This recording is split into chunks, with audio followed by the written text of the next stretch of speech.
Okay.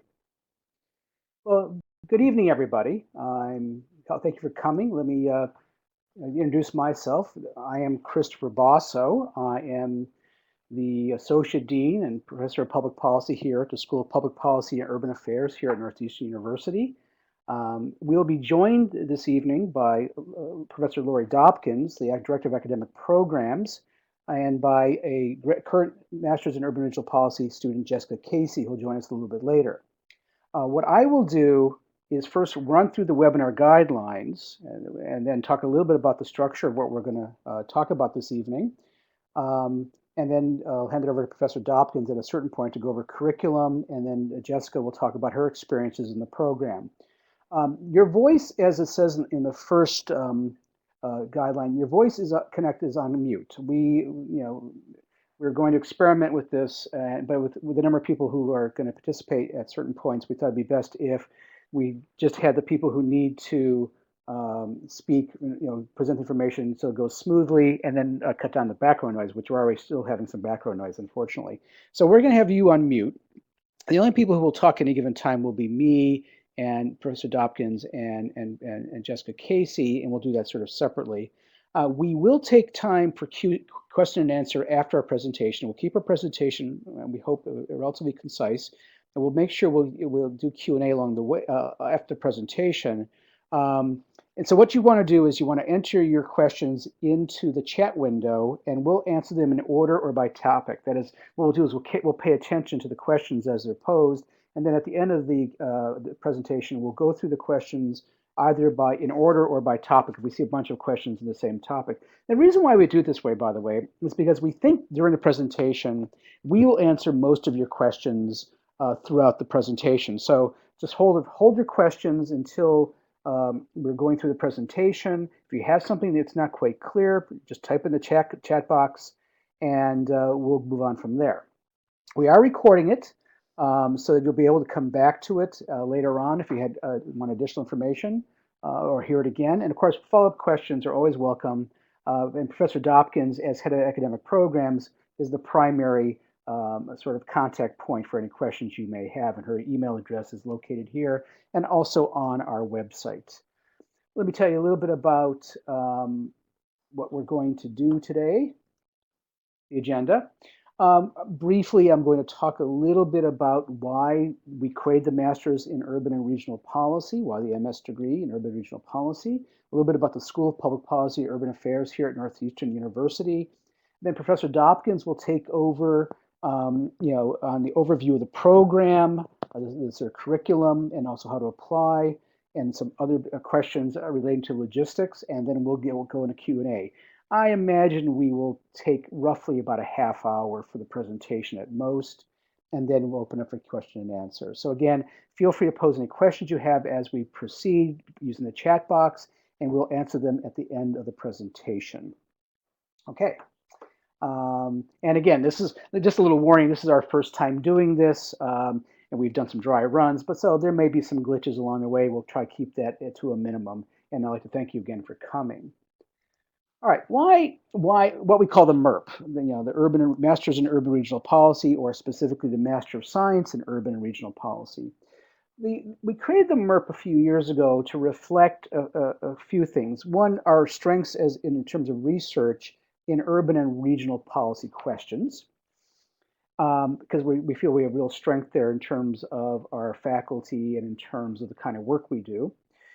And because in talking to our partner institutions in the city of Boston and the region, we were hearing that they were looking for the next generation of experts who are really passionate about cities and the regions, and who could in fact go beyond what is typically understood to be planning to really understanding core questions of public policy, and were able to in fact apply their skills to applied policy problems in urban and regional settings, to not only do analysis, but also to engage in sort of thinking out how to address these problems in practical ways. So people who could work in a wide array of public and nonprofit and even private sector institutions, whether it's a city planning agency, an urban land institute kind of operation, or a major nonprofit like a hospital or a transportation agency, so on and so forth, people who could, in fact, both analyze data, but also understood politics, who could read, could read sophisticated reports, who could also talk to policymakers and play a central role in not just analyzing what is to be done, but helping make it happen, strategizing how policy should be made, and helping it, in fact, get made and have real impacts. And what we're looking for in this program, the kind of people we look for, are people who are passionate about cities and their regions. They're people who care about the future of metropolitan areas and who want to have a diverse set of approaches to how we think about cities and the regions and how we solve the problems of the future. So it is ingrained within a philosophy of analysis that's not focused merely on quantitative, but it goes beyond the quantitative to qualitative, to case studies, to, in fact, understanding politics and history, to, applied work, especially we're very strong in applied work in a highly experiential program. That is, reflects our notion of getting out, getting your hands dirty, coming back into the classroom with those experiences, then going back out again to really exercise what you've learned both in the classroom and also, in fact, in the field. The program is rooted in the School of Public Policy and Urban Affairs here at Northeastern University. The school is essentially a graduate school of public policy. It has within it the Urban and Regional Policy Program, with which we're looking at tonight. The Law and Public Policy Program, which is essentially a Master's of Public Policy with a strong focus on the intersection of law, as in case law and public policy, and finally has strong relations and works with the Masters of Public Administration program, which is situated in the Political Science Department, and which we work with quite a bit. So you'll see that the programs with which we're concerned are professionally oriented master's programs that have a strong policy and leadership component. Within the school is also the Dukakis Center for Urban and Regional Policy, one of the nation's leading research centers on urban and regional policy, but it also prides itself on not just research, but also on action. They like to call themselves a think and do tank. Not just thinking about public policy questions, but also, in fact, helping to write legislation, helping to change public policy. And many of our students end up engaging with the faculty and researchers in the Dukakis Center, and oftentimes as research assistants themselves. We also have within the school what we call the World Class Cities Partnership, the WCCP. It's a program that is a set of relationships we are building with cities around the world. Boston is connecting to places like Barcelona, Lisbon, Haifa, Dublin, Vancouver, Guadalajara, and other cities around the world. In Asia, I think with Hangzhou, China, and building relationships with cities around the world, not just the cities, but networks of universities, city governments, and private sector and public sector institutions that are thinking about similar kinds of problems.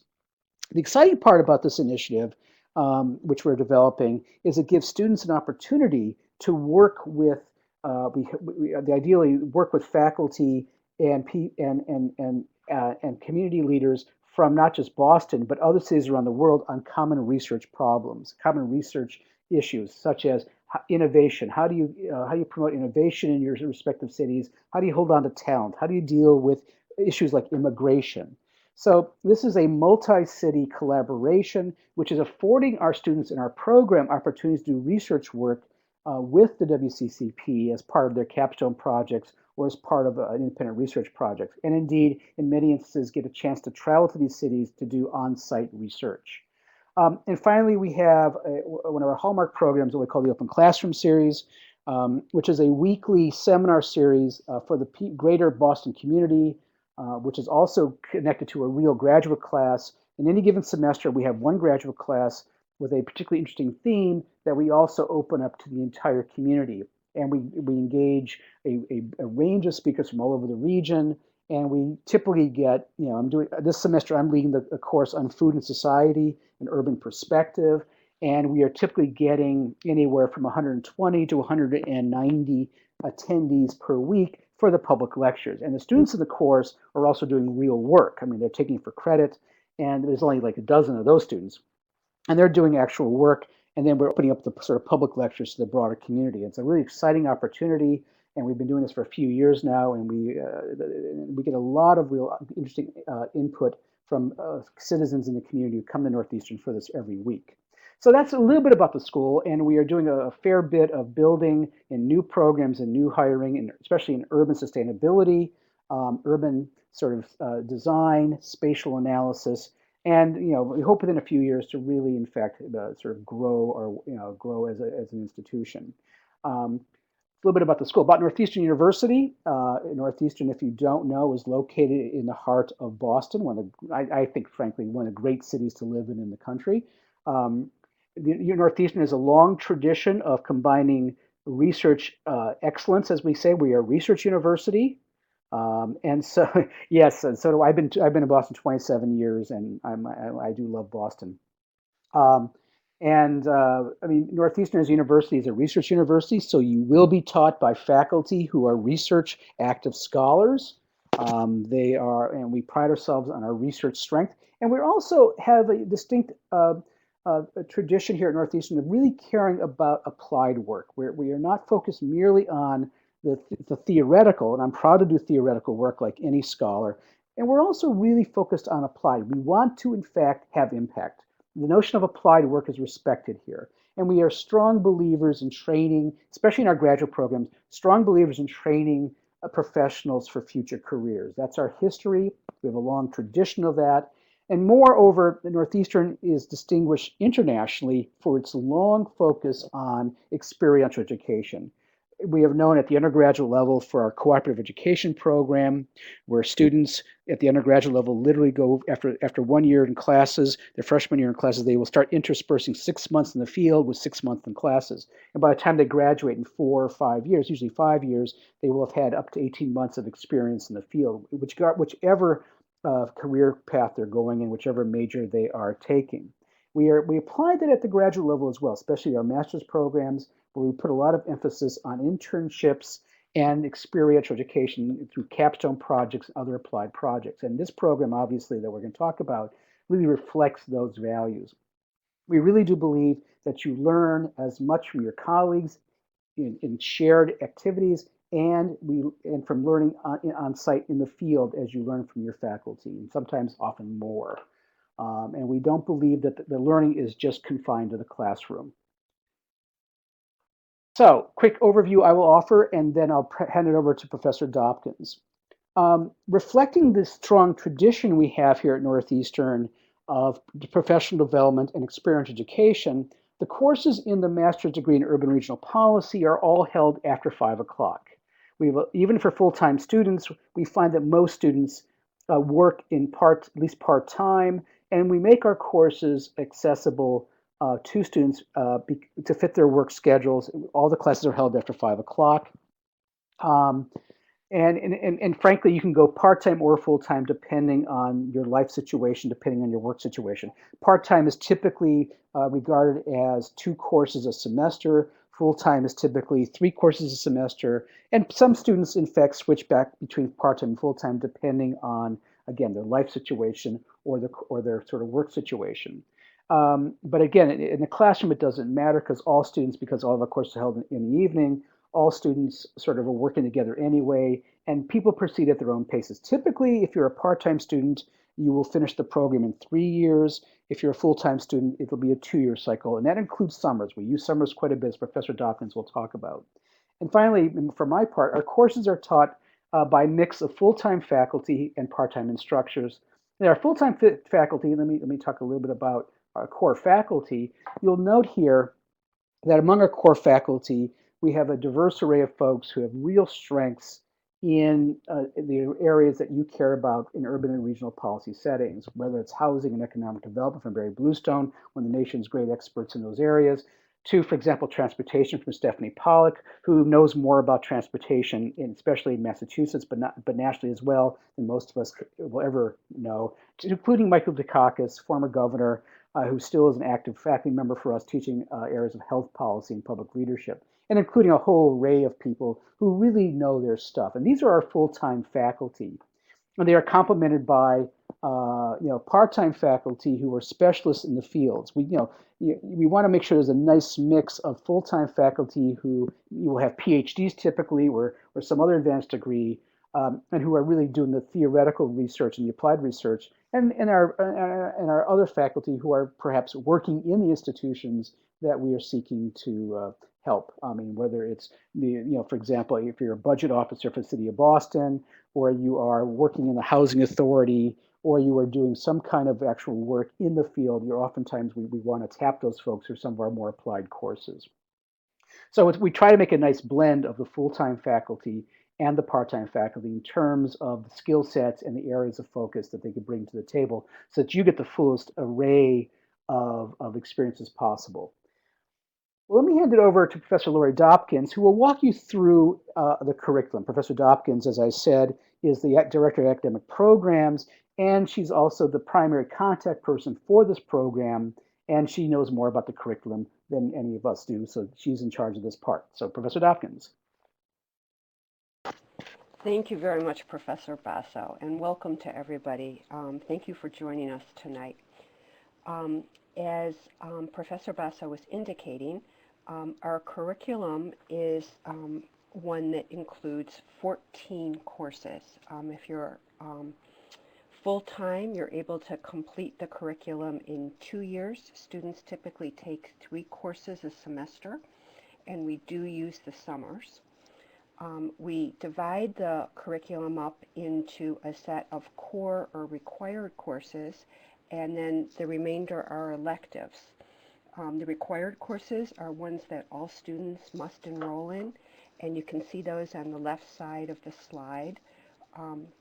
There's 9 required courses, and students typically go through together. It's not really a cohort program, but we do have a preferred sequence that we suggest that students go through the program. So 21st Century City and Economic Analysis are taken in the first semester, Urban Development and Research Methods the second semester, that sort of thing. And it builds then your set of skills. So as Professor Basso was indicating, we have a great emphasis on experiential education, which means we want you to be able to use the knowledge that you're acquiring. So as you get the foundation courses under your belt, you then have an opportunity and a chance to begin to put that theory and practice into effect in the real world. So it's really a very dynamic sort of curriculum, very active oriented. In the final part of your education there, the capstone is the last class that students take. We do that instead of a thesis. Because we're a professional master's program, very few people would go on to get a doctoral degree. Most people are going to go right out into the workforce and want to be agents of change. They want to move into their professional careers. So the capstone is our culminating course. In that way, you work for a client. We actually arrange projects that are client-based projects. Students work in teams for a client, preparing a deliverable that comes at the end of the semester and do a presentation. So it's really the synthesis of all that's come before it. Another course that's taken towards the end, usually in the fall of your second year, is the program evaluation class. That's one that I teach. That also has a strong experiential component. Students work on an evaluation plan for a client. So it's really good preparation for the capstone, and indeed some of those projects turn into capstone projects. The evaluations that are planned can then be implemented in the capstone project. This past year we also developed a world-class cities capstone project, which was also 2 semesters. In the fall, students worked on the Boston part of the project. They then were assigned one of the cities, and in the spring semester for their capstone project, they are doing that same piece of research with the research partners in our partner cities. And actually in the spring break, they're going to have the opportunity to be able to travel there. So Jess, who you'll be hearing from in just a few minutes, is actually in that program, and I believe her city is Dublin, so she's going to be able to talk to you about that a little bit. The other course I would talk about quickly in the curriculum is our research toolkit, because I think that's another one that's probably unique to us. What the toolkit is a series of one-credit courses that you take. You choose which ones you'd like to do. We typically offer it in the summer. And as Professor Basso was saying, the summer is an active time. For us, students do take a full load of courses then. So the one-credit courses are in specific areas where you would want to get hands-on experience. So we have a one-credit GIS course. We have a course in survey research, qualitative methods, cost-benefit analysis, project management, accessing urban databases. We've been talking about adding one on visualization of data. So we keep growing that list. And it's become so popular that our alumni are asking if they can continue to take those classes in the summer as a way to add new skills to their skill set. So we're actually exploring that. But that's proven to be very popular. So that's the research toolkit. On the other side, you can see the electives. That's just a few examples of what we have available for you there. Students select electives based on their own interests. It's really tailored to fit what you want to do. These are not areas of specialization. There isn't a set of courses that you have to take in order to be able to do housing policy or transportation policy. Instead, if you have an interest in transportation policy and also with let's say sustainability, then you could assemble a set of courses that you want to do around that. And we work with people to both draw on our classes that we offer through the School of Public Policy and Urban Affairs, but also to be able to access courses from throughout the university. Northeastern has some wonderful graduate programs in other colleges that we work closely with. We work closely with the School of Architecture, which is in another college. We work closely in Bouvet with the program for the Masters of Public Health program. There's a School of Criminal Justice for people who have an interest in criminal justice and safety issues. And then within our own college, in the Department of Sociology, Political Science, and so forth. So we really draw across. We're very much an interdisciplinary program, and people who have interest in urban issues take our classes, and our students can take classes in their programs and departments. So we help you be able to really fashion a program that's going to work for you based on your interests. The next part I wanted to highlight is our internship program.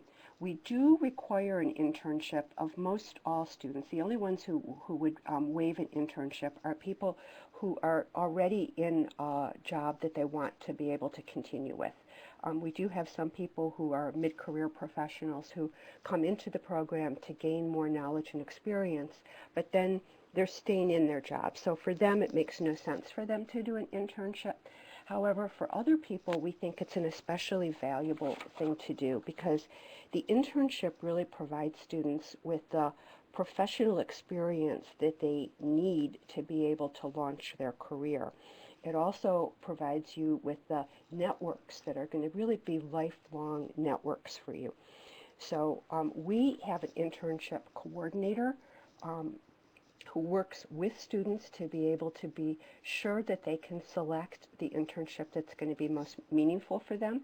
You're not limited to just one. Some students choose to do multiple internships, and it's optional whether or not you want to do it for credit. You can choose to do an internship for credit, or you can hold your credits for taking electives. Some students choose to do that.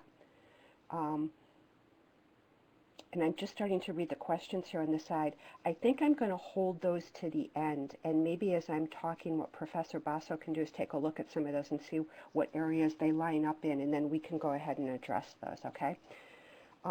So on the internships, what we did do here was star those that led to employment, because I think that's really another important factor.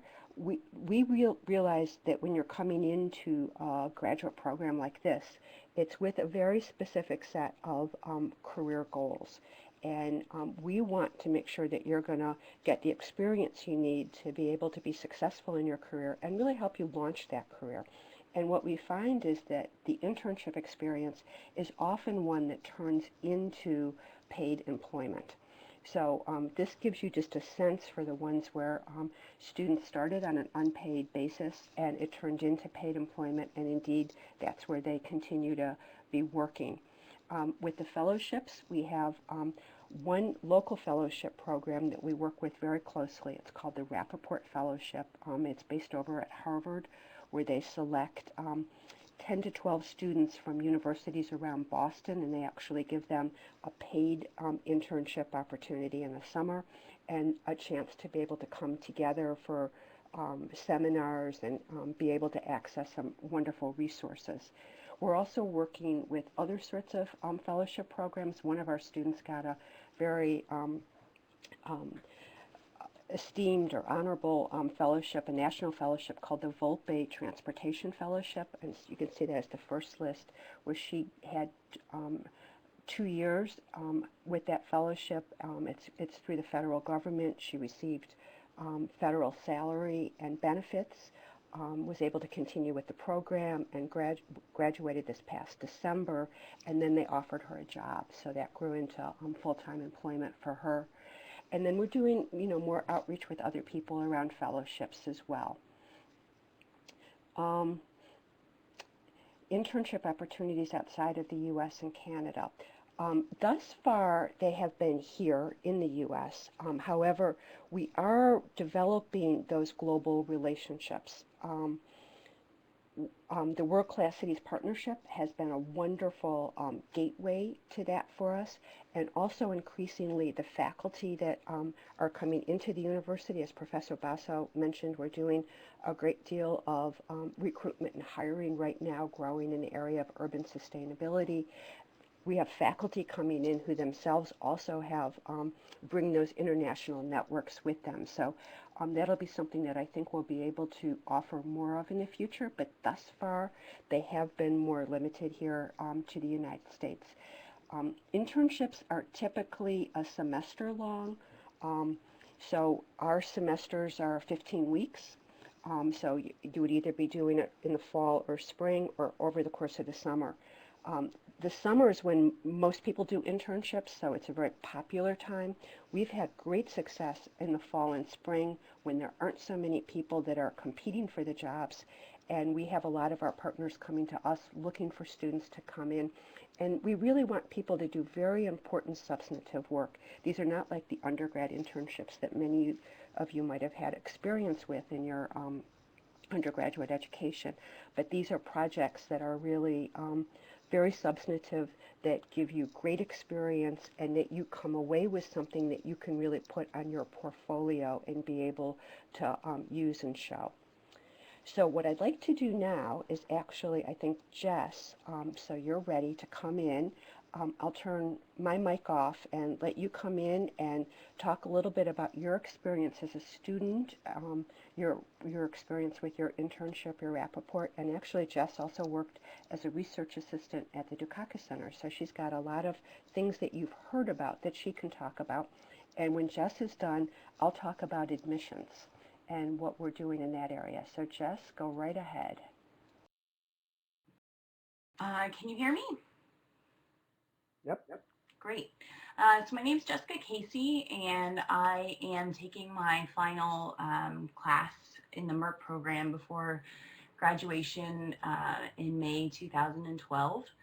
And I started in the MERP program in May 2010. I moved from Toronto to enroll in the program, and it was been a great experience. I was able to work in the Dukakis Center as a research associate, researching and writing some publications on housing and transportation policy in the greater Boston area.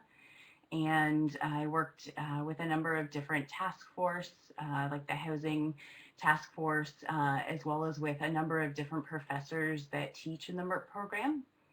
So it was a really great experience. The courses were amazing. They really gave me the skills to be able to look at the research and the publications. Obviously, from somebody who's coming from out of country, the US was a new place for me. Boston was a new place for me. I hadn't been in a university setting for probably 12 or 13 years before I went back to school. So there were a lot of different things that I was walking into, and it was a bit nerve-wracking, but the courses that Lori showed in the previous slide are a number of the courses that I took through the program, both balancing core courses and elective courses to really enhance my skill set and enhance my knowledge on what's going on in Greater Boston and also the state as a whole.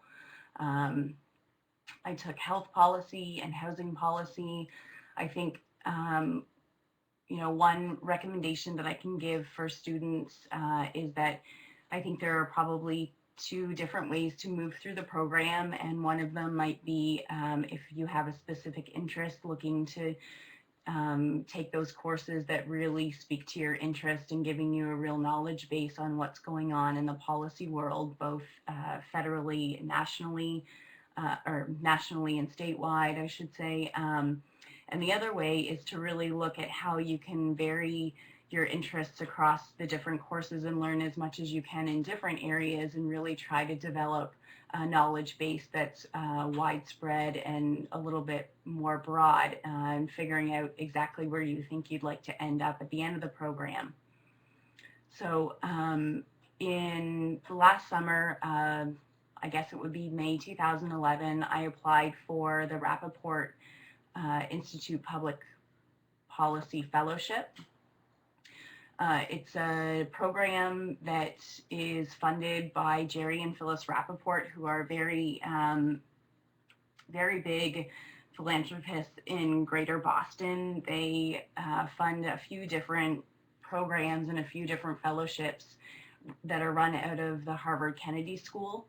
And so this particular program has had, I think, three MERP students, it's had three Northeastern students, one in psychology and the last two in 2010 and 2011 directly from the MERP program. The competition is over 100 people from Boston-based universities, and they accept 14 public policy students and 14 law students. So I think it just speaks really well to the MERP program itself and how well it really focuses on the public policy that's going on today and the skill set that you need to really address public policy in a strategic approach. The Rappaport Fellowship was held all summer long. We had a chance to meet as a student group on a weekly basis doing seminars, and that lasted from May until the last week of July. It was a paid internship, and I encourage anyone going into the MERP program to apply to the fellowship. It was a fantastic experience, and it led to me being hired at the State Executive Office for Housing and Economic Development, which is where I currently am now. I direct policy development and implementation for the Executive Office on the state level. And I do have to say that the courses that you saw that Lori showed are a lot of the things that I would do on a daily basis. I do anything from data analysis and GIS to help support strategic policy decisions, to really taking a step back and looking more at the core courses like strategic policy development, which is taught by Stephanie Pollock. And when it comes down to it, it's actually really funny because people will say, well, what do you do for work? And I'll say, well, I do Stephanie's strategic policy course over and over and over again, which is essentially looking at the challenges in Massachusetts, understanding what the policy frame might be understanding different solutions to that and really trying to lay out a strategic path to policy and how that policy can really address what's going on the ground in Massachusetts. So I can't speak highly enough about the program. The professors have been absolutely wonderful. They've been very supportive. This isn't a program that accepts a lot of people, which means you're not going to get lost in groups of people. You will have the attention that you need, and you're not meeting with TAs, you're meeting directly with the professors who teach the classes and who mark your work. It gives a chance for great feedback, and the people are all very accessible. I can't speak highly enough about it. So I think that sums up what Lori asked me to speak about, which was my experience as a student and my experience through the Rappaport Fellowship and also my position in housing and economic development. So what I think I'm going to do now is provide you with my phone number and my email address, and I welcome anyone to email me or call me at any time if you have any questions. I know sometimes writing questions in and getting feedback can be a little daunting, so you're more than welcome to contact me on a one-to-one basis, and I'd be happy to share any additional information with you. All right, thank you, Jess, very much. What I wanted to do now was go to the admissions. Lori, can I just make a comment for a second? Sure. Sorry, I'm just going to answer. I'm actually going to get offline, but I'm going to answer Angela's question first. So I do actually plan on staying in Greater Boston. I love Greater Boston, just like all of you have typed out. It's a great city to live in. There's a lot of stuff going on. It's been extremely welcoming, and I couldn't imagine really going back to Toronto at this point. However, the skill set that I have learned, I think, is very applicable to Canada. The one thing I didn't tell you is that I was a senior analyst with the Ontario government, working with community and social services before I enrolled in the MERT program. And my intention was to really be able to get the skill set that I needed. And in saying that, I was encouraged by the Ontario government to go and get my master's degree as a requirement for moving up in the government there. And I have told Lori and Chris this, but I literally looked for a master's program for 3 or 4 years that would really marry the technical and non-technical, or the policy context, as well as the technical skills that I did every day in my job as a senior analyst of the government. And I couldn't find one in Canada. I couldn't find one in Toronto. I looked in Kingston. I looked in many different programs in Canada, and I could not find the program that was well suited for the skills that I wanted to gain. So I do have to say that I found the program by actually trying to find a skill set that I could take back to Canada. So I hope that answers your question. Thanks, Lori. Thanks, Chris. Thanks, Jess. I don't think your mic's on, Lori. You there? All right, now my mic is here, right? That's correct. All right, good. All right. So as Jess was indicating, the student body that we have is very diverse. It's really a rich blend of active professionals in the field who bring these experiences and knowledge to the classroom, with students who are at the start of their career. As she said, she had been working for the Ontario state government before, or actually provincial government, right? The Ontario provincial government. And we have many people that are like that. They're coming in having been started their careers, and they're looking now to move forward or to focus in another area. Also, as she alluded to, we're small in the number of people that we take. We are a small program and don't admit that many people. We typically admit about 15 to 20 people a year, so our overall size now is around 50. The deadlines are here for our fall 2012 class. For international students, the deadline is May 1st. For non-international students, it's August 1st, and that would be then to start in September. However, we do the admissions on a rolling basis, and we encourage people to apply earlier because once we fill a class, then we no longer have space. And also, we have a certain amount of financial aid, and I'm going to look at that in the next slide. And once that's gone, then we don't have assistance to be able to give either. So there's a lot of advantages for getting your application in early and not waiting. We do also admit students in the spring. And as you can see, those deadlines are October 1st for the international students and then December 1st for non-international students. The admission materials, this is also on the website, so I'm just going to kind of quickly go through it here. We have an online application, and you include a resume. You can upload an unofficial copy of your transcript. If you're admitted to the program, then you do need to send an official transcript, but for the purposes of the committee review, the unofficial copy is fine. 3 letters of recommendation. We typically recommend that at least one of those letters be from a professor who can attest to your academic abilities, your ability to do graduate level work. And then probably most important of all is the personal statement. The personal statement is where we really get a chance to know you, to hear about you, what your interests are, why you want to come to the MERP program, and then an application fee. And I saw before that in some of the chat talk about AmeriCorps. We indeed have many AmeriCorps veterans who are in the program, and we are able to waive the application fee.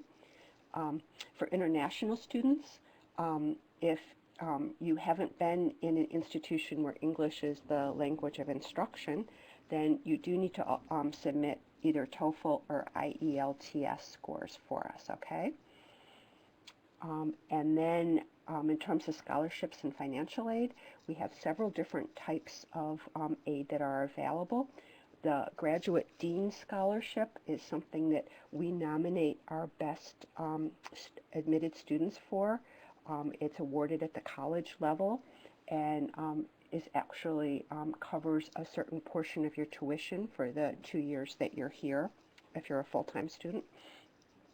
The Graduate Student Scholarship is also additional aid that we have available that we are able to give as tuition waivers. We generally are able to offset maybe the equivalent of one course with that. We like to spread it around more than concentrate it in the hands of a few people. So we're allotted a certain amount of money for that. And again, that's merit-based. So both the Graduate Dean Scholarship and the Graduate Student Scholarship are merit-based. The Double Husky is one that's available to Northeastern graduates. It is about a 25% discount, I think, for Northeastern graduates who are admitted to a Northeastern graduate program. The AmeriCorps Scholarship is actually something new that we were able to get through this year. We had been doing that on a sort of informal basis in the past. Now it's recognized here at the college. So we're able to nominate people for that. They are not awarding it across the board for everybody, but they have a certain amount of money put aside, and we hope to be able to take good advantage of that.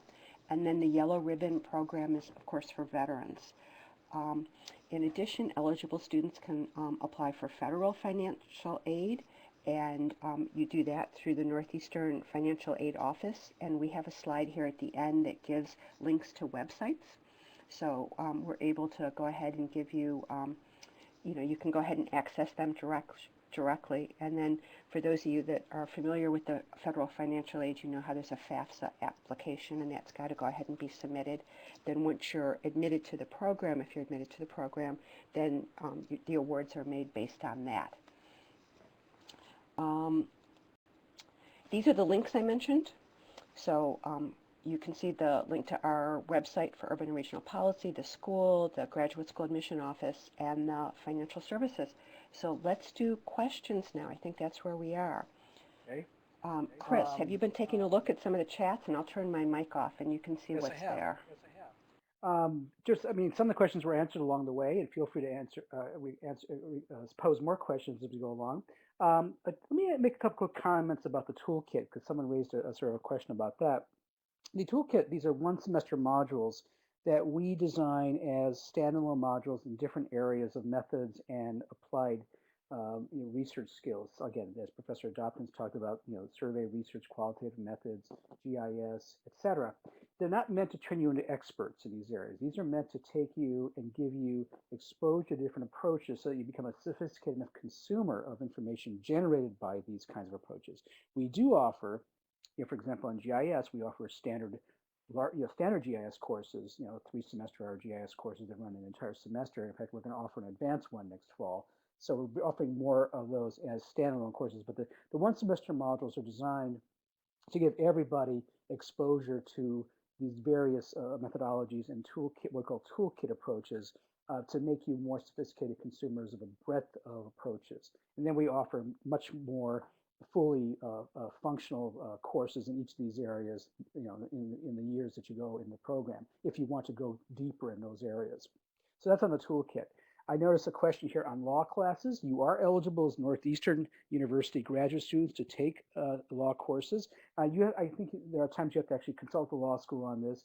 The biggest problem with the law school is that it's on a different schedule than we are. So typically, you can only take law courses in the fall semester because of their different schedule. But if there's a law course that you want to take, you consult with the faculty. We'll consult with the law school about this, and they'll let us know if a course is not applicable or if it's not open. Sometimes they'll close courses only for law students. But yes, in theory, in general, if you are admitted to a Northeastern University graduate program, you are eligible to take courses in law school on a selected basis. As they apply to your career goals. I also note but as a grad student here at the university, you are allowed to take grad courses in any program in the university, except for the College of Professional Studies, which is really sort of professional development, for different kinds of programs, and we don't allow that because they're not quite packaged the way that we want to do our courses. I noticed a question also on internships. Again, you can do an internship, as Professor Dopkins pointed out, you can do an internship any time of the year. And in fact, you can do internships while you're taking classes if you want to. You don't have to take an internship for credit. Internships are experiential. You can take one for credit if you want to, and there's an academic component attached to it when you do so. But we've had students who are continuing internships while they are in fact taking courses. Remember, our courses are after 5 o'clock, so if you do an internship during the day and you take class in the evening, you can do both. And in fact, some of the students are doing internships more than one semester because they like the experience. And so the internships are minimum 15 weeks, one semester, and sometimes they turn into much longer opportunities because of the relationships that students build with their institutions. Finally, let me say a thing about the capstone projects because we didn't get a chance to talk about that much. These are, again, the culmination of your time here at Northeastern in the Urban Regional Policy Program, and these are group projects with real clients. What we do is we work with an array of nonprofit and public sector clients in the region, including the city of Boston, or neighborhood associations, or other institutions in the region. And these are client-driven group projects. The client decides what the client wants in terms of deliverables, and whether it's a report or some kind of analysis or some kind of other kind of deliverable. Could be in fact a grant proposal, could be anything. And it is meant to be a 15-week guided group project. You have a faculty mentor who keeps an eye on things and who advises you, but you do the work as a team. You're essentially a consulting team, and you're working for a specific client. And at the end of the day, you are presenting your deliverable to the client in the form the client wants. For example, last semester we had a team that was asked by the Massachusetts Bay Transportation Authority, the local transportation authority, to do an analysis of essentially what they call elasticity curves, and to do a report on the degree, to the extent to which if you raise fares for certain constituencies, by say social, in terms like for income, for example, and whether they rode the bus or the subway, what would it do in terms of ridership? And this is the kind of analysis that a student team can do because perhaps the MBTA folks didn't have the time or the resources to do it themselves. So these are the kind of things that we in fact do in these capstone projects. These are projects done for a client that result in something the client can use, and also result in something that you can use in your portfolio when you graduate. So that's on the capstone projects, and we work pretty hard with clients to make sure we have good capstone experiences for our students. Again, these are student teams. Um, and finally, I noticed also the AmeriCorps community service dimension. We really love AmeriCorps students, and we really love students who have a community service and other experience out there. Again, in terms of our admissions mentality, we typically don't take students right out of undergraduate school. We want to see that you've had some experience. So if you've not had any real experience in the field while you're as an undergraduate, and if you're coming right out of undergraduate school this year, we might advise you to wait a year or to get to develop some kind of experience along the way. And you can consult with us on that if you have individual questions. But we typically like to see students having had at least a year, if not two or more, beyond undergraduate school or equivalent amounts of internship experiences so that when you walk into the classroom, you're comfortable dealing with students like yours who have a broad array of experiences from a broad array of institutions and backgrounds because it's that learning opportunity from your colleagues that's so rich and the kind of interactions you have. We don't have, I mean, and as Professor Dawkins mentioned, we do have scholarships that we direct toward AmeriCorps students. Usually it's a matching scholarship for your Siegel Education Award. We try to match it right up, straight up. Um, we have a limited number of those, and they go for the best applicants who have AmeriCorps background. But we really do love AmeriCorps students because they come with a set of values we're looking for. Now, we don't have other specific scholarships for community service, but we, in fact, take that kind of stuff into consideration when we are making scholarship decisions. We're not just looking at how well you did in undergraduate school. We want to know what you've done with your lives and what you've done out there in the field. So it's part of the story that you want to put together for us so that we make it possible for you to sort of come to our program and find the way to support you as best we can. So did I answer all the questions? Professor Dawkins, do you have anything you want to add to these questions? Thank you. I was just in the process of typing, but I'll go ahead and say it. I was trying to type a couple of answers as you were talking there. One of them had to do about career prospects, which is a great question.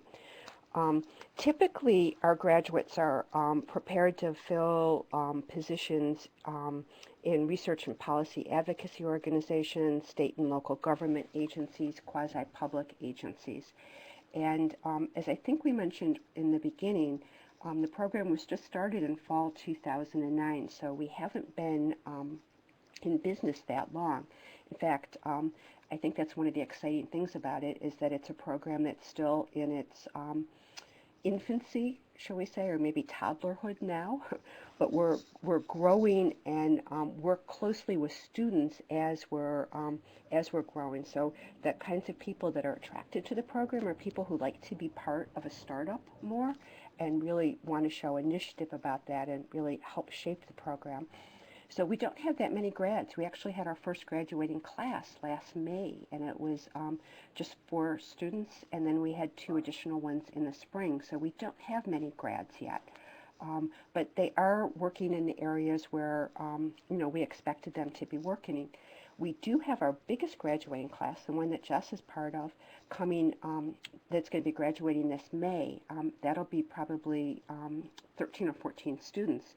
So we're working with them now to develop a career forum where we're going to be bringing in organizations that are our partners, that are the types of places that people will be likely to be working, and have a networking session where we're going to be setting that up with round tables around policy areas, and students will have a chance to move between the tables and talk with people and really be able to make the connections they need for being able to get the jobs afterwards. So we really are working closely with people to make sure that when they graduate, they are able to move right into the kind of job that they want.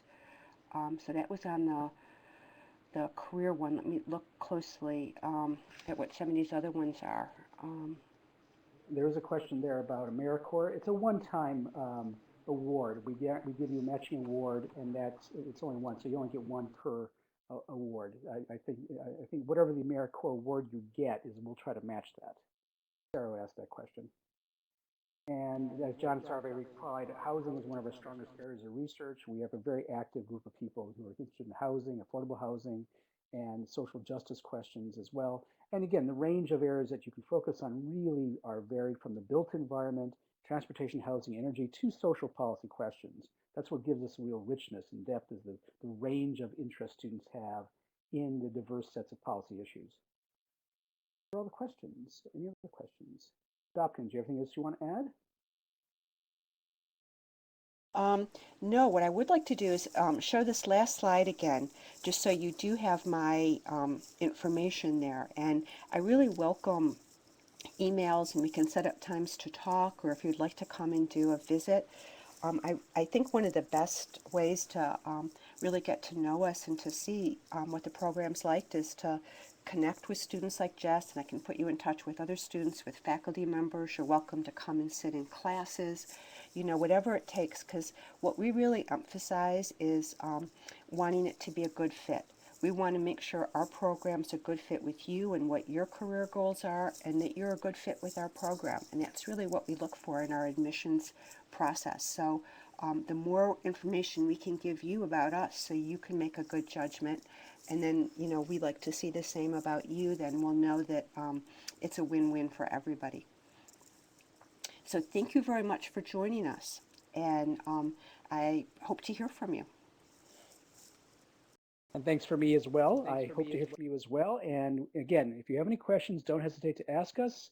We are here to help you. And indeed, we want to talk to you beforehand in case you have any questions, so you know you're applying to the right program. So thanks a lot. This was our first webinar, so we think it went all right. We had a few glitches along the way. We appreciate you coming, and we do record this. And so if you want to look at it again, you'll be able to see it on our website within a day or